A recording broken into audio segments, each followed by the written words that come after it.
یو نیم پکې وته ما پکې داسې کمار د کړي زه په غوږونو م راوباسم ما ورته په دې شامه ټونګ دې م راوباسه د لوګي راوباسې چې کوم نوی شی راځي په پښتنو تجربه کېږي ته خبرې خیبر د لوګو نه راغلی د خیرن بچیا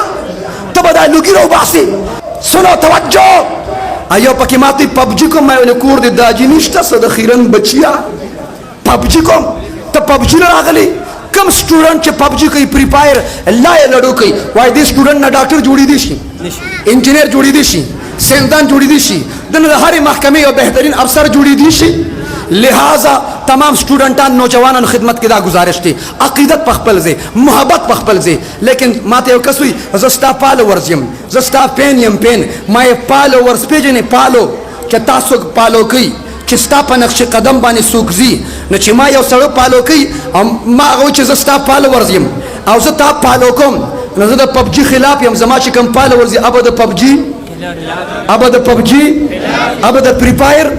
لا یې لډو مه کوه لہذا دینه توبه وباسو دا خرافات پرېږدو چرس ختم الحمد خیبر پښتونخوا پولیس ته خراج تحسین پیش کوم آی جي ته چې د منشیاتو خلاف په خیبر پښتونخوا کوم اقدام شوي مونږه خراج تحسین هم پیش کوو حمایت هم کوو او انشاءالله حکومت سره د منشیاتو خلاف بھرپور تعاون هم کوو انشاءالله زموږ عالمیه دا ده چې کوم نوی شی راځي په پښتنو تجربه کېږي ته خبرې خیبر پښتونخوا ته آیس راورسېده څه شی او دا د سکول کالج د یونیورسټي سټوډنټان دا ایجوکیټډ خلک پهله چې آیس شروع کوي د پیشن په تورې شروع کوي په کوم په څه باندې دا پهله پیشن دا سرګټیان نه دي دا هم پهله پیشنیاني ته راکړه چې یو لوګي ووام یو دم ووام د لوګو والا ته دمون والی او بیا چې لوګي کله په خوله لګي راوباسي کله په پوزه او یو نیم پکې وته ما پکې داسې کمار د کړي زه په غوږونو م راوباسم ما ورته په دې شامه ټونګ دې م راوباسه د لوګي راوباسې د لوګو نه راغلی د خیرن بچیا ته به دا لوګي راوباسې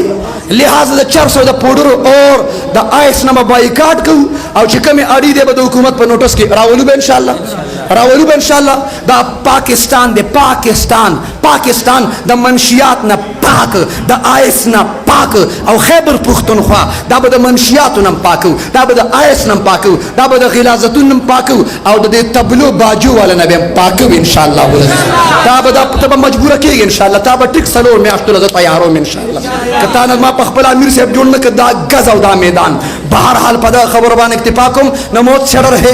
نہ جینے کا ارمان ہے نہ موت سے ڈر ہے